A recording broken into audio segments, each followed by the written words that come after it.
C'est que le canon biblique n'est pas apparu du jour au lendemain comme une collection sacrée décidée par Dieu. Il s'est formé peu à peu, au fil des siècles, alors que les premières communautés chrétiennes de chaque région conservaient leur propre liste de livres considérés comme authentiques.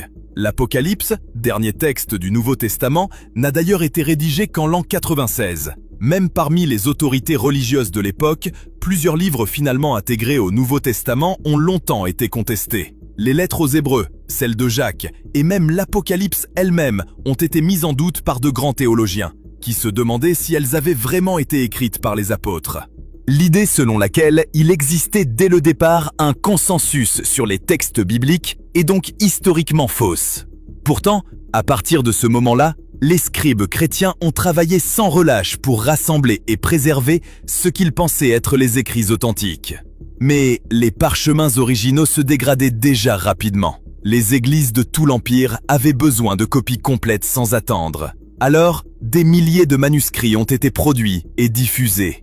À cette époque, aucune autorité centrale ne permettait de vérifier quel livre était authentique ou complètement falsifié.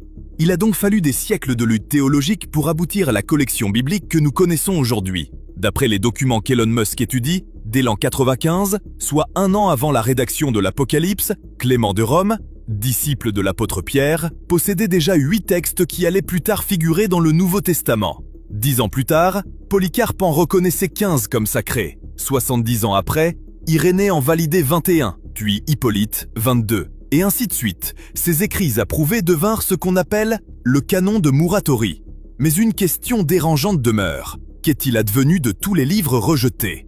Des centaines d'évangiles, de lettres et de textes prophétiques circulaient parmi les premières communautés chrétiennes. L'évangile de Thomas, le livre d'Enoch, les actes de Paul, l'Apocalypse de Pierre et bien d'autres encore. Pour Musk, cette vaste collection de textes écartés représente les fragments de la véritable Bible originelle, pas la version épurée que nous avons reçue. Si des centaines d'évangiles et de lettres circulaient déjà au 1er siècle, soutient-il, alors le christianisme des origines devait être bien plus complexe, brut et diversifié. La vraie question n'est donc pas ce qui a été inclus dans le canon officiel, mais ce qu'ils ont volontairement laissé de côté. En réalité, ces évangiles perdus sont bien plus complexes que la plupart ne l'imaginent. Certains, comme l'évangile de Thomas, conservent peut-être des traditions très anciennes, tandis que d'autres, comme l'évangile de Judas, ont clairement été écrits plusieurs siècles plus tard, comme des fictions théologiques. Le problème, c'est que les croyants ordinaires n'avaient aucun moyen de distinguer les écrits authentiques des faux.